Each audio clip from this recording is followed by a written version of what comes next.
figures to celebrate Christmas Day with a Christmas movie, and the Muppet Christmas Carol seems to be a good one to talk about. It's so interesting that for so many younger people, this is their introduction to the classic Charles Dickens tale. I shouldn't see that as a bad thing, seeing how the Mickey Christmas Carol was my introduction to it. And truth be told, it's not a bad way to be introduced. Is it the best way? No, but I think it's still pretty reasonably well done. Ebenezer Scrooge, played by Michael Caine, is the town's most hated man. One of his workers, Bob Cratchit, played by Kermit the Frog, and yes, I know somebody else plays Kermit the Frog, but come on, work with me here, tries to get Christmas Day off to spend with his family. After Scrooge begrudgingly agrees, he's told that he's going to be haunted by 3 ghosts that night. The ghosts of Christmas past, present, and future. Each one shows him exactly that, the past, present, and future. And slowly over the course of the film, Scrooge starts to realize the importance of Christmas, the importance of being nice, and the importance of sharing his wealth with puppets half his size. The film is pretty by the book in following the original story. They have Gonzo and Rizzo as the narrators who constantly get beaten up throughout the entire movie. And all the other Muppet characters play the parts that we know from the book. The one that actually has me pissing my pants with laughter is Fozziwig. By God, I swear this whole movie was put together just so they could do that pun. On the whole, it's a decent film, especially when you look at the sets and the atmosphere and the colors. It's clear the focus of the movie was not to tell a great Muppet film, but rather a decent Christmas Carol. Now the downside is some might find that as a turnoff. As someone who loves the Muppet movie and the Muppet Caper and their early films, I really thought there was going to be a lot more humor to this. Like, if you saw the Muppets do a Christmas Carol on, say, The Muppet Show, you know everything would go wrong. Their personalities would get in the way and it'd be all crazy and stuff would be blowing up and falling apart. But here, it's got to be done more seriously, which isn't a bad thing, I guess. It just doesn't feel that Muppet-ish half the time. But even that's made up for when they do something actually a little different from the story. Stuff that maybe other versions should consider putting in. One of my favorite additions is that the Ghost of Christmas Present has a bad memory. Why? Because he's always living in the present. So sometimes he'll repeat things, like he'll introduce himself twice or say a sentence he already said. That's a really clever idea. I also love the design of the Ghost of Christmas Past. That's kind of a baby, but kind of an adult too, is sort of ageless. But there are definitely some moments that are by no means terrible, but can definitely be a little awkward. While the songs for the most part are pretty damn good, some of them almost sound a little too cleaned up. Like The Love Is Gone is sung almost a little too nice. You almost miss the emotion of it. And let's get to the part that's really gonna make you want to kill me. I don't think Michael Caine is that great a Scrooge. You heard right. I don't think he's awful, but there are just so many moments where I feel like he's really just phoning it in. For example, what the fuck is this? It just cracks me up how weird it is. There's also some line deliveries that just feel lazy to me. Like, look at this scene where he just sort of calls Bob Cratchit's name and it just sounds like really bad acting. Mr. Scrooge. Bob Cratchit. Does anyone else feel that was just kind of half-assed? But the biggest scene, and I mean quite literally the biggest scene, is when he's supposed to break down and change his ways. There's no big music, there's no big visuals for it. It all just relies on his performance. And I'm sorry, it doesn't deliver. I don't feel a thing for this guy. Ebenezer Scrooge. I will live my life in the past, the present, and the future. I will not shut out the lessons the spirits have taught me. I don't entirely blame him, as the staging and pacing in this scene is kind of weird too. But I think of all the other Scrooges and how I felt so bad for them, and they just made this such a huge scene, and here it's just a guy who looks like he's trying to be sad while saying some lines. But with all that said, I'd say only about half of the performance is not very good. There actually is a half that's pretty decent. And strangely enough, a lot of it's in the musical numbers. Michael Caine is not a very good singer, but he actually does put a lot of passion when he's doing the singing roles. He actually does feel very jubilant when he's singing the final song. And I really love the addition of having him sing a duet with the version of his past love. That's a great idea, and he does it very well. He also has the threatening look and stamina of a proper Scrooge, so I can't say he's terrible, because when he does something good, it is good. But for me, it's only about half the performance. I don't know, it could very well be that I love Christmas Carol so much and I love the character of Scrooge that I really hold them to a high standard. In fact, honestly, I can probably count on my one hand how many great Scrooges I think there really are that I've seen. But still, that's not what you're coming to see. You're coming to see the Muppets. And the Muppets do fine. Even though I don't feel like it's a traditional Muppet movie, I do kind of give it credit that it tried to do something really serious. They still address a lot of the dark stuff. They still kill off Tiny Tim. This could so easily be awkward and laughably done, but it's actually pretty legit.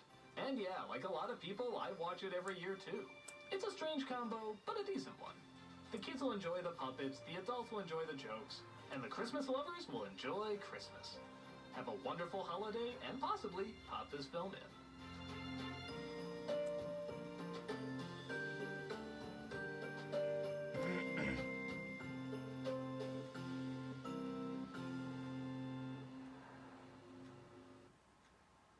Achieving real results for your business starts with asking the right people the right question.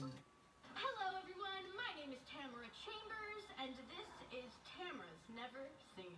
And tonight I am watching The Muppets Christmas Carol. Yes, I know I look like everyone's grandma, but I'm really Michael Caine. I've seen a ton of renditions of Christmas Carol. I've been in Christmas Carol, the musical version, stage adaptation. I've only seen one of the Muppet movies, which is The Muppet Movie. I have extremely high hopes for this, where I didn't for the last two holiday films I saw, which were Tim Allen's Santa Claus and 8 Crazy Nights. Which, to be fair, I came out of those actually enjoying them still, so this one I really think I'm going to enjoy. Michael Caine. I think Michael Caine as Scrooge is going to be lovely, beautiful, just magnificent. So, do I really have to say more? No? Okay, let's do it.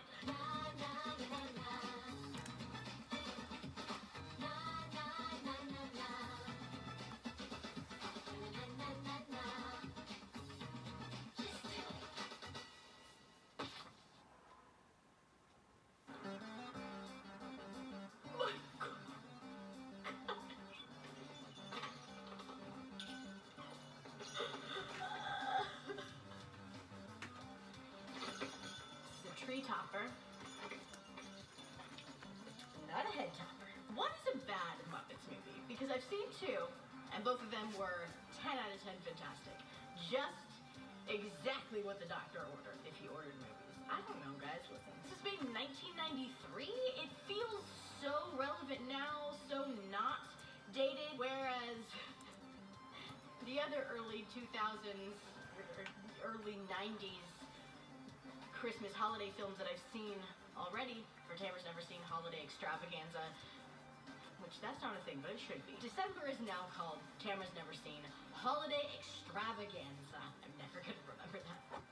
The other two that I've seen have felt extremely lovably and not so lovably dated. I know that the Muppets are just timeless and wonderful and beloved, but I don't know, are there bad movies that aren't wonderful and loved and beloved? I'm not talking about Happy Time Murders here. I'm pretty sure Rob Walker hasn't seen, which one? Was it Muppet Treasure Island? He's not seen one of them.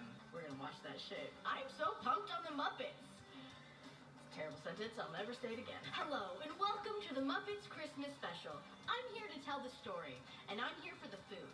That's literally like Doug and me every time I show up to film Nostalgia Critic. They have very good snacks. The Ebenezer song is very Les Mis-y somehow, and I love it. The music is legit good. It's actually so enjoyable. Versus 8 Crazy Nights, where I enjoyed one of the songs. One of them. Just one. I don't know why I'm comparing this to 8 Crazy Nights and also The Santa Claus so much, but I think it's because I just recently watched them all together.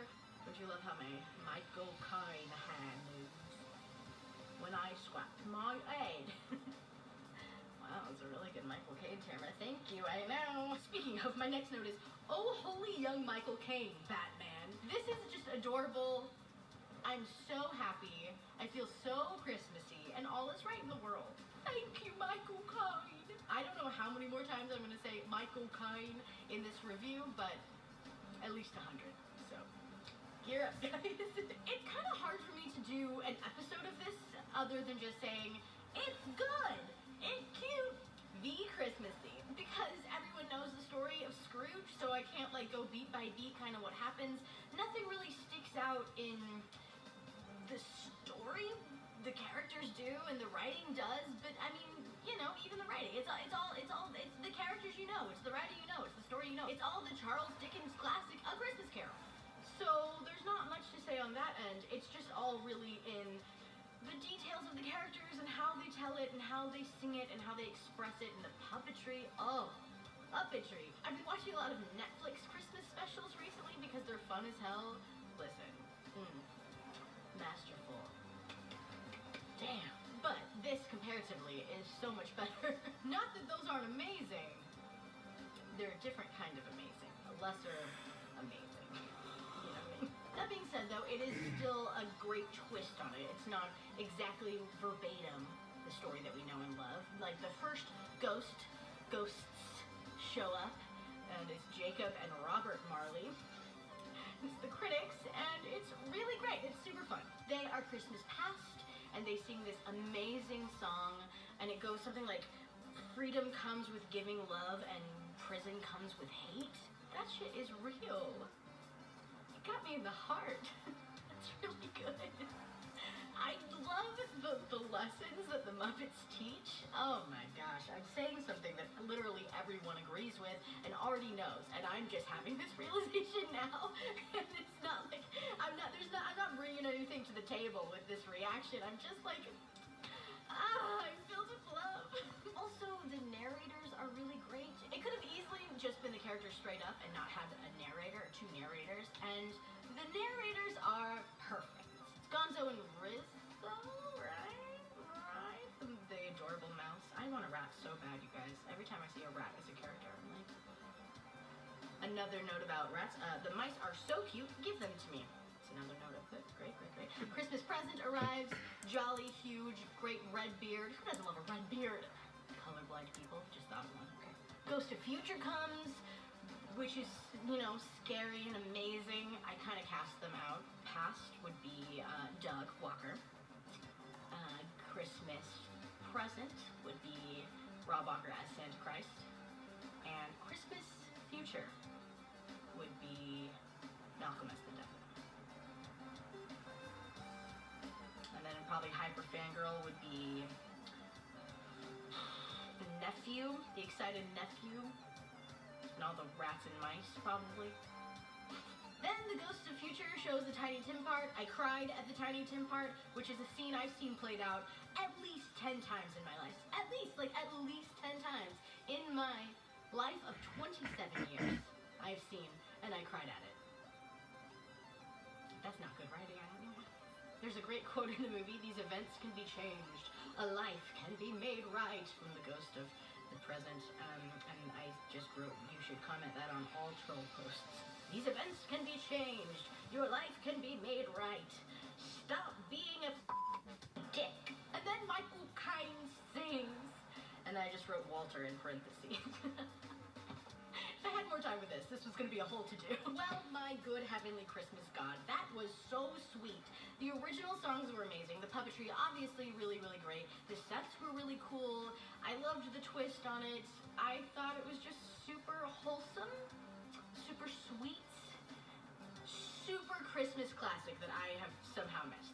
Slipped completely under my radar. All Muppet movies have slipped completely under my radar. I don't know how I missed them all, but they're all really great and really sweet and a total watch every year. Like a watch every year film. I hope everyone has a lovely Christmas, Hanukkah, Kwanzaa, holiday season, anything you celebrate or don't celebrate. I hope that it's filled with love and surrounded by people that love you and you love back, and delicious food and happiness and joy. And I appreciate you guys for watching. Thank you so much. I'll see you next week.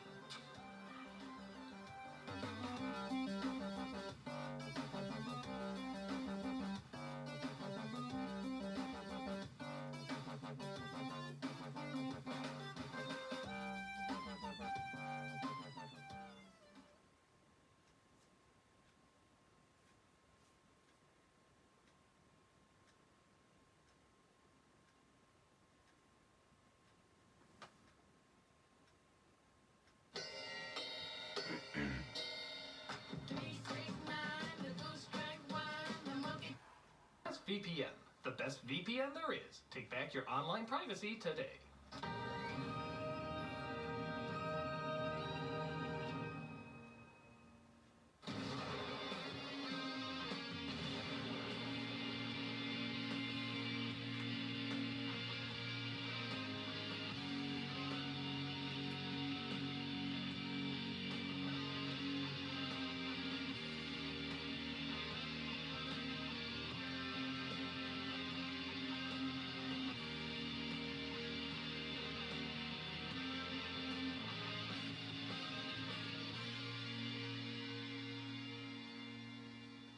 Hello, I'm a nostalgia guy, remember? So you don't have to. Does anyone else find it strange that one of the most popular renditions of a 19th century novella written by one of England's most celebrated authors has talking socks in it?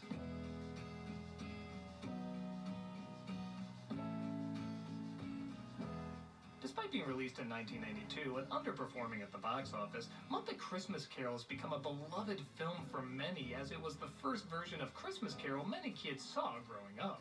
I guess I understand. I grew up with the Mickey Christmas Carol, and that'll always hold a place in my heart. But objectively, I don't know if I call it one of the greatest adaptations. I was kind of wondering the same thing about the Muppet version. Is this truly one of the great adaptations, or are people's nostalgia remembering it better than it was? Well, I find there's two camps when it comes to Christmas Carol adaptations. The excited younger crowds that haven't lived with it very long. Oi, this is the greatest thing ever made by humans is what?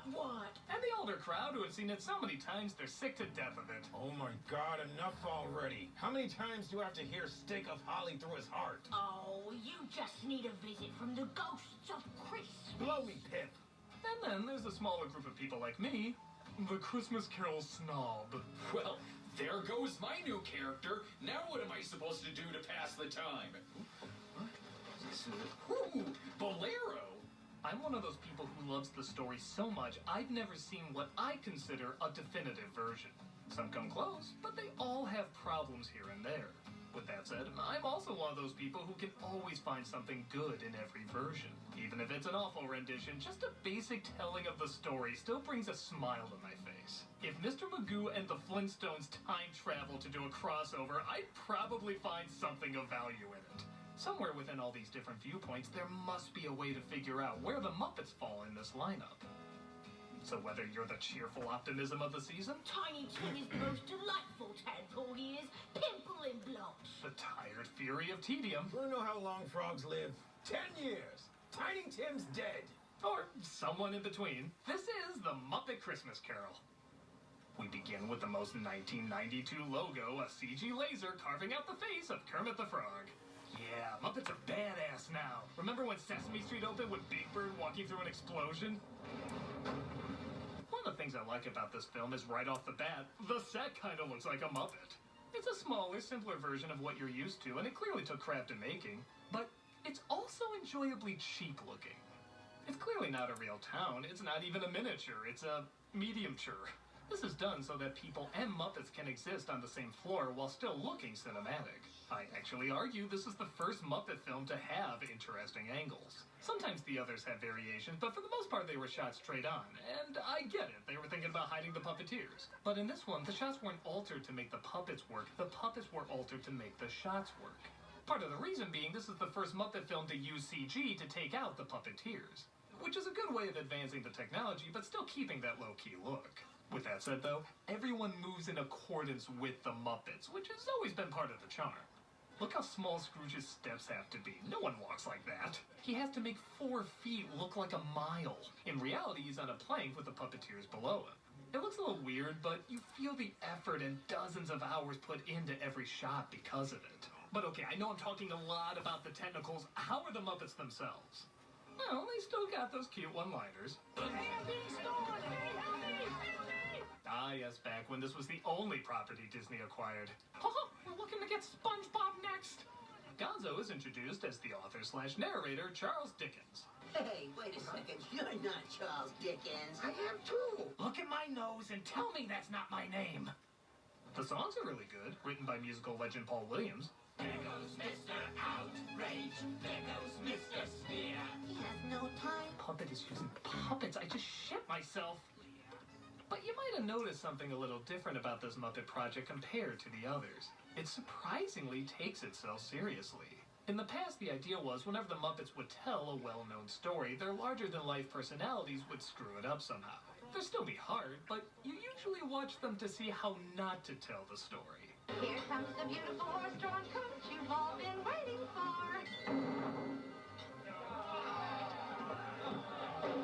This is the first one not only to use text directly from the source, but also not have Kermit as the lead. Which I think makes sense for a more dramatic telling. Every idiot who says Merry Christmas should be boiled in his own pudding and buried with a stake of holly through his heart. Yeah! Kermit. I'm Cratchit, aren't I? Because of all that, this is a more kid-friendly version of the Muppets. Still a few jokes for the grown-ups, but not as heavy as the previous films. Now, wait a basin of gravy. Are you telling me that there's not genius behind Light the Lamp, not the Rat? Hey, light the lamp, not the rat! Light the lamp, not the rat! I mean, it's cute. Bullshit! My Muppets would let their anger build up and then freak out on each other. Kermit would never do that. He's kind and nice and always gentle in a tough situation. You have done that to me twice. Of course it's an orange! I just told you it was an orange! Piggy, you are fired! You are fired! Piggy, you are fired! I think I've been emotionally scarred. You think that's bad? Check out their old coffee commercials. All right. I really don't think you're ready for that yet. They're a little harsh. He always was a cutoff. Also, nobody with a clean conscience can make a horse this scary. It's like if Woody's horse lived in a crack house. Those eyes! Those horrible yellow eyes! Michael Caine plays Scrooge this time around, and give him credit, he said he had no intention of winking at the camera and wanted to play it as seriously as if there were no puppets around him at all. I honestly believe him, but weirdly enough, I think he's kind of underplayed. Don't get me wrong, I love a subtle Scrooge. The looks Alastair Sims and George C. Scott shoots are some of the most layered expressions I've seen in cinema. More often than not, Scrooge is usually too over the top, so I like that he scaled it back, especially with wide-eyed puppets around him.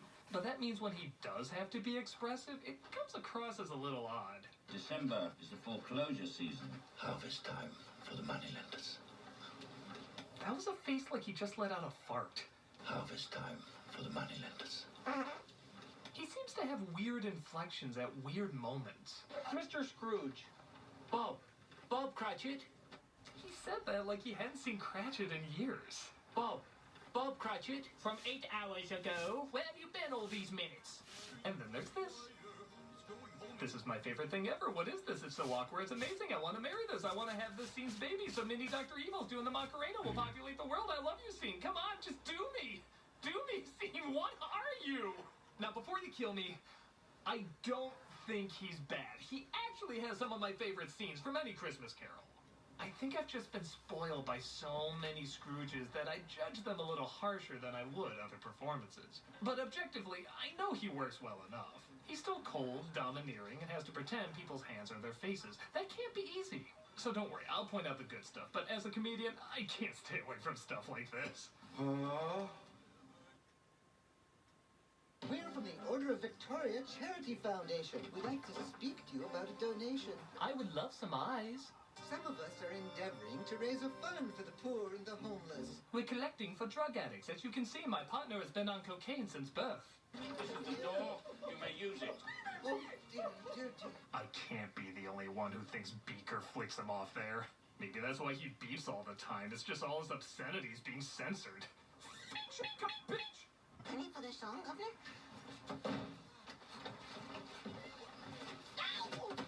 Oh, that sad little bunny. Yeah, the more shit that can happen to that puke, the better. How can you say that, you Barney little... Actually, the puppeteers thought that too. Director Brian Henson said before Jim Henson died, they were trying out new characters, and this one tested very strongly. It just so happens all the puppeteers hated him because he was too cute.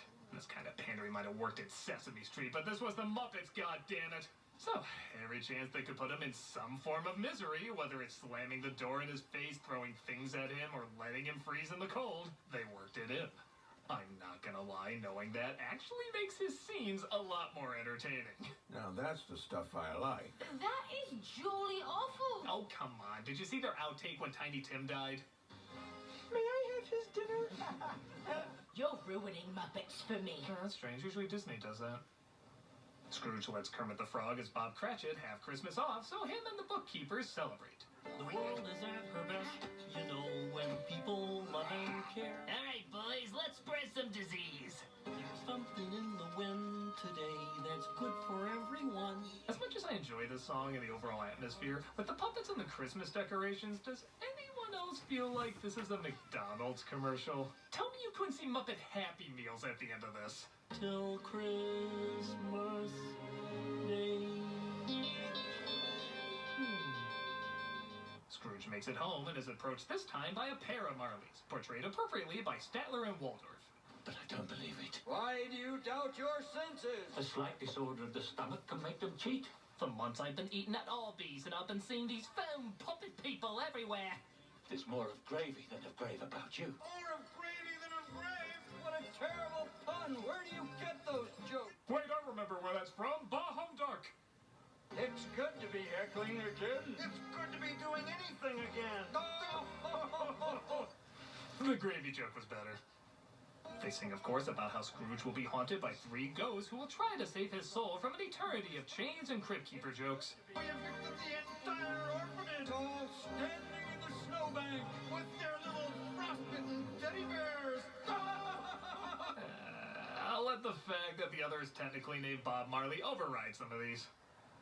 Whoa, that's scary stuff. Hey, should we be worried about the kids in the audience? No, it's all right. This is culture. Wait until we do A Tale of Two Cities. Fozzie's head will roll.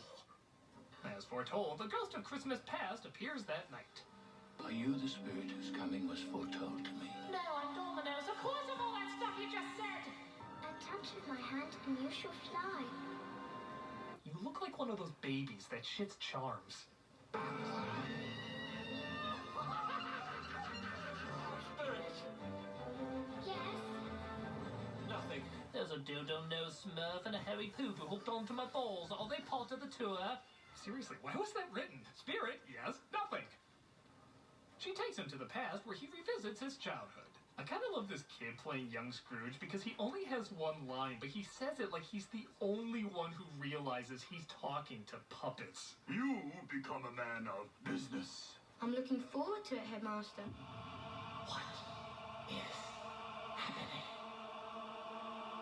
I'll just say it, I think this whole movie was made for this one joke. And there he is, old Fuzzy-Wig himself. Maybe they were on the fence at first, but as soon as they realized they could use Fozzie-Wig, they wrote yes all over the contract.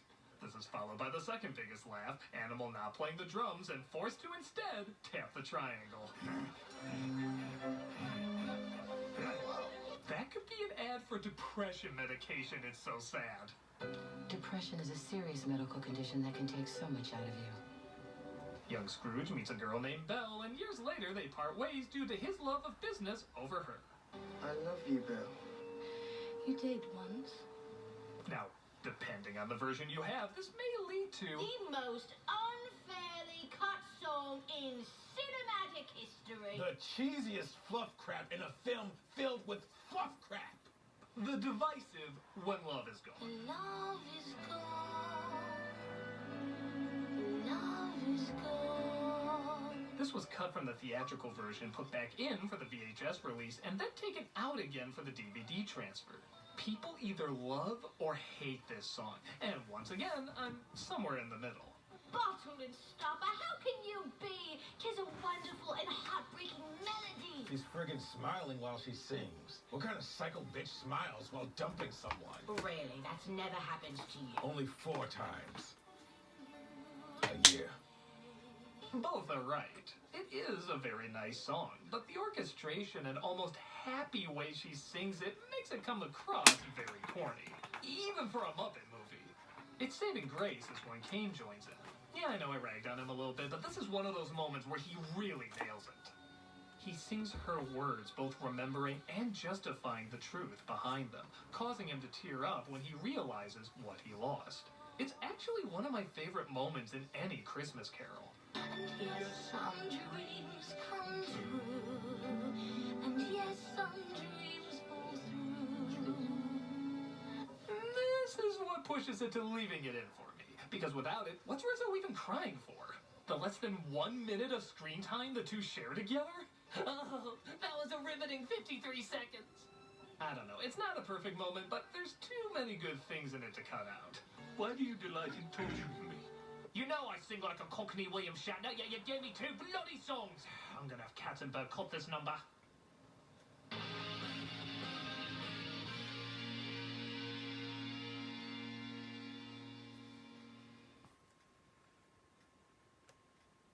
Okay, it's December, which means we can officially start watching Christmas movies. But what if you go to Netflix and discover your favorite Christmas movie isn't available? Get ready to have your mind blown. You can use ExpressVPN to watch any Netflix library in the world.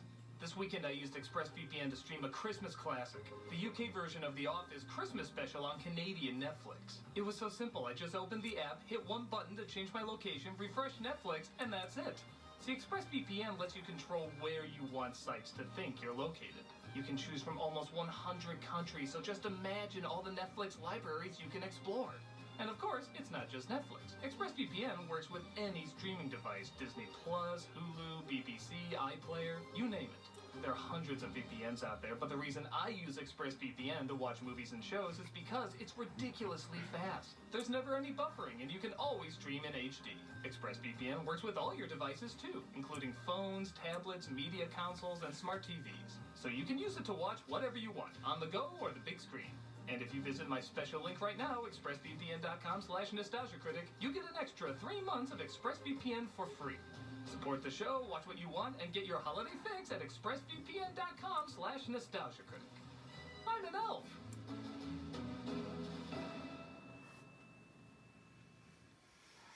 Like our videos? Subscribe to be notified about them. Want to actually be notified about them? Click on that bell as well. Also, don't forget to check us out on Twitch. Playing some games, telling some jokes, and overall having a good time. Hope to see you there.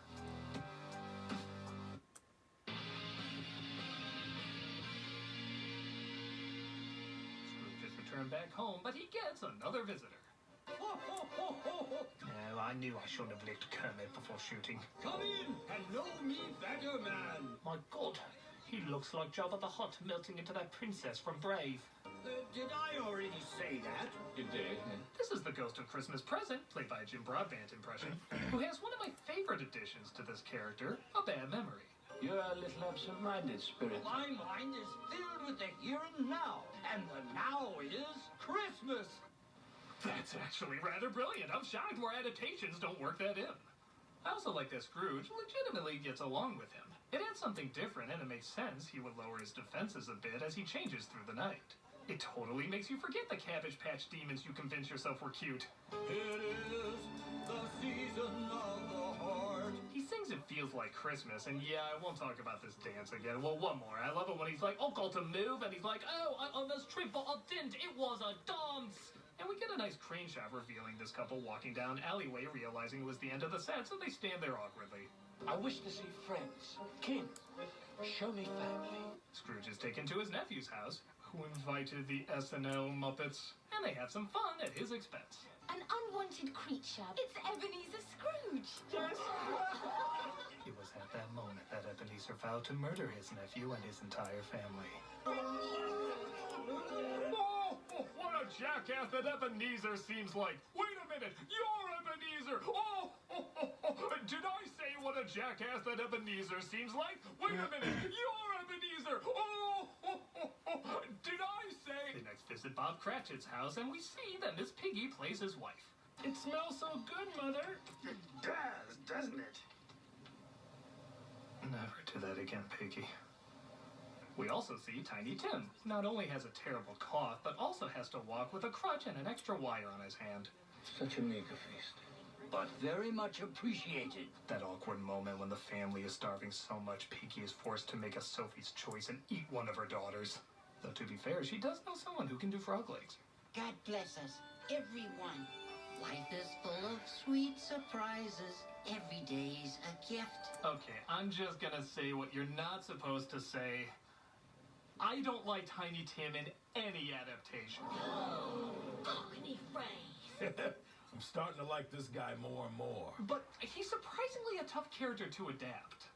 Everyone thinks if they just throw a kid with big eyes and an innocent smile, that'll tug at your heartstrings enough, but it's a bit more than that. In the book, he's supposed to be wise beyond his years because he knows he may not have much time left. In your mind, you can imagine how a sick child would say these words in a convincing way.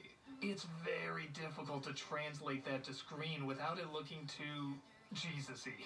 I mean, look at this scene. It should come with a warning. May raise blood sugar. Don't watch it diabetic. Teach us in our dreams, and please, yes, please. It's sappier than a maple tree with the Berenstain Bears and Keebler Elves living in it. The closest I've ever come to liking Tim maybe is in Scrooged or Mickey Christmas Carol. And that's only because they barely said a thing. And you know, even when they did, it felt a little lame. God blesses everyone. Oh my, look at all the wonderful things to eat. I always feel more bad for Cratchit and Scrooge's reactions to hearing Tiny Tim passed away than actually hearing Tiny Tim passed away. Maybe I just haven't seen enough of them, but he always seems so perfect it feels too manipulative. But with the way it's written, that's hard not to do. Don't make me bangle your mash. Cheerio, what? Hey, I like you. You want to catch a beer and talk about more dead kids? I think we have different ideas of pastime. You sure? I read the ending of Bridge to Terabithia every night before I go to sleep. I'm busy for the rest of your life. The spirit reveals his time is at an end, resulting in death by Skittlespox, and the ghost of Christmas future appears. I fear you more than any spectre I have yet met. Why do I always think one of the hens from Chicken Run is under that robe? It's pronounced, oh yeah. Yeah. Creamy, yeah. Thick, yeah. Protein rich, yeah. Fire. It's pronounced fire for a reason. SAP Concur manages T&E in the background, so you could be travel disruption ready. Why do people wear different sized shoes? Because if your shoes fit your feet, it's easier to walk. Much in there was so good, I lost it.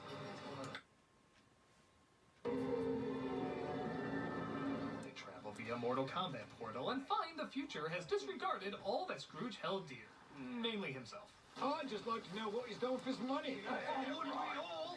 I like the choice of animals here, making the bankers pigs and the scrounging vermin literally vermin. I also think Kane plays naive very well here, not knowing yet why the Cratchit home feels so empty.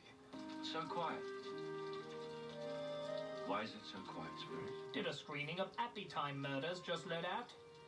Joking aside, the tone and performances are pretty perfect here. There's a real brutality to Kermit's words, seeing how this was the first Muppet film after Jim Henson's passing. Life is made up of meetings and partings. That is the way of it. I am sure we shall never forget Tiny Tim, or this first parting that there was among us. Guess I made it impossible to get a laugh out of that, so let's go to the next scene. Are these the shadows of things that will be, or are they the shadows of things that may be only? Scrooge is, of course, shown his own grave, and he vows to change his ways and be a decent man. I will honor Christmas and try to keep it all year. Tell me that I may sponge out the writing on this stone.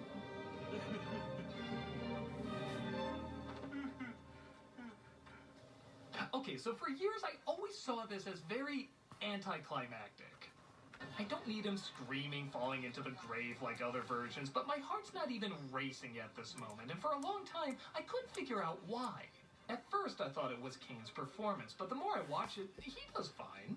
When it cuts to him returning to his room, though, I feel unsatisfyingly empty, and the climax of the movie should not leave you that way. So what was missing? This time around, I finally put it together. It's the music. The music for the majority of the movie is fine, but for whatever reason, it is very soft and underplayed here. I do not understand that. To see if I would make a stronger connection with grander music, I decided to switch them out, and, well, you be the judge. I will honor Christmas and try to keep it all year. Tell me that I may sponge out the writing on this stone.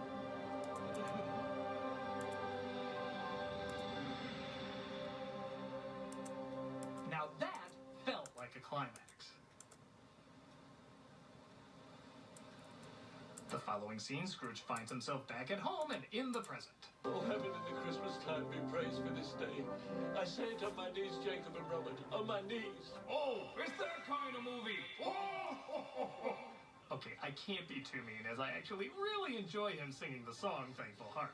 It's a good number, and despite, like I said before, Kane not exactly being the best singer, his demeanor is so pleasant, it's hard not to enjoy it. You simply count his friends. He's so happy. And a promise to share the wealth. It's a good try. Who knows when it ends? I think Albert Finney did worse. I think. But like I said, it's so joyful, and even his interactions with Kermit and Piggy are pretty friggin' adorable. You can leave this house at once! And therefore, I'm about to raise your salary. Oh, and I am about to raise you right off the pavement onto the... Well, I said divorce that bitch and I'll raise your salary.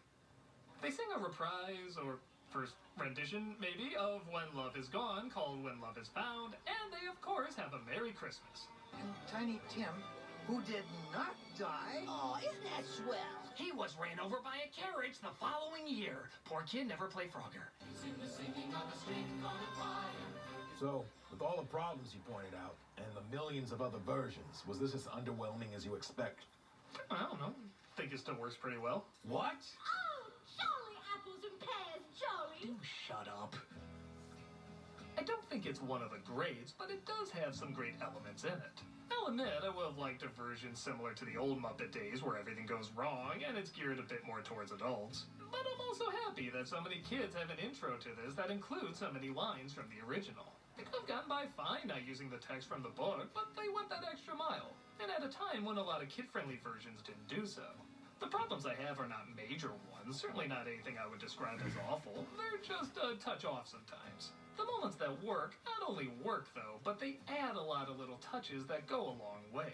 My favorite moments are surprisingly the extra stuff they throw in. The ghost memory loss, Scrooge singing with Belle, the character casting, and the catchy songs. For someone who loves this story, that's more than enough to say this is a flawed, but still worthy adaptation for people to see.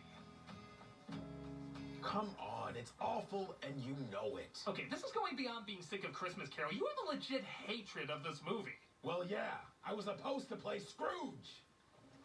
I say, what? Yeah, what are you talking about? It made sense to cast me as Scrooge, because of my past being so violent and all.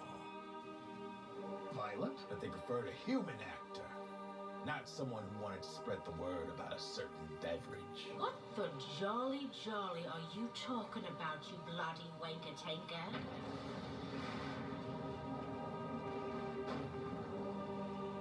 What are you drinking in that mug?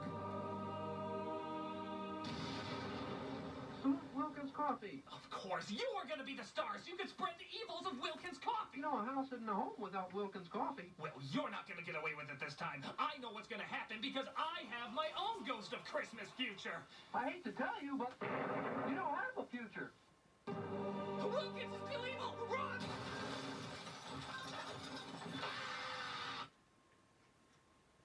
It does, doesn't it? Hey, Doug Walker here, doing the charity shout-out. You know, every year around this time, we do a charity for Toys for Tots.